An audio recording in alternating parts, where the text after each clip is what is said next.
नमस्कार मित्रों, आज मैं सुनाने जा रही हूँ आपको अनसुनी कहानी। ईश्वर की खोज में भटकते सुकरात को ज्ञान देना था, तो भगवान उस बालक में समा गए, सुकरात का सारा अभिमान ध्वस्त कराया।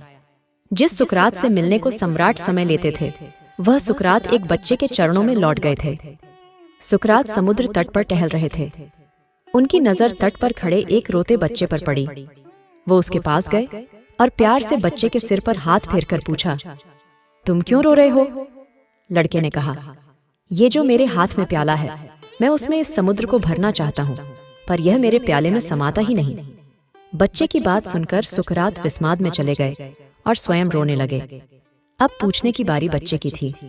बच्चा कहने लगा, आप भी मेरी तरह रोने लगे, पर आपका प्याला कहाँ है?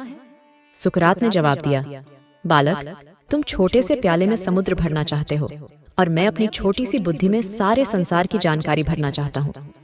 आज तुमने सिखा दिया कि समुद्र प्याले में नहीं समा सकता है। मैं व्यर्थ ही बेचैन रहा। यह सुनकर बच्चे ने प्याले को दूर समुद्र में फेंक दिया और बोला, सागर, अगर तू मेरे प्याले में नहीं समा सकता, तो मेरा प्याला तो तुम्हारे में समा सकता है। इतना सुनना था कि सुकरात बच्चे के पैरों में गिर पड़े और बोले, बहुत कीमती सूत्र हाथ में लगा है। हे परमात्मा, आप तो सारा का सारा मुझ में नहीं समा सकते हैं, पर मैं तो सारा का सारा आप में लीन हो सकता हूँ।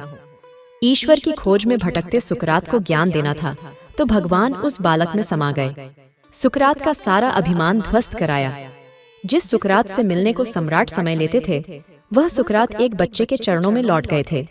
सीख, ईश्वर जब आपको अपनी शरण में लेते हैं, तब आपके अंदर का मैं सबसे पहले मिटता है।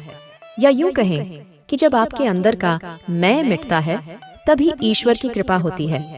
अगर आपको हमारी कहानी अच्छी लगती हो, तो कृपया सब्सक्राइब करें और बेल आइकन पर क्लिक करें। वीडियो अच्छा लगे तो लाइक अवश्य करें। धन्यवाद।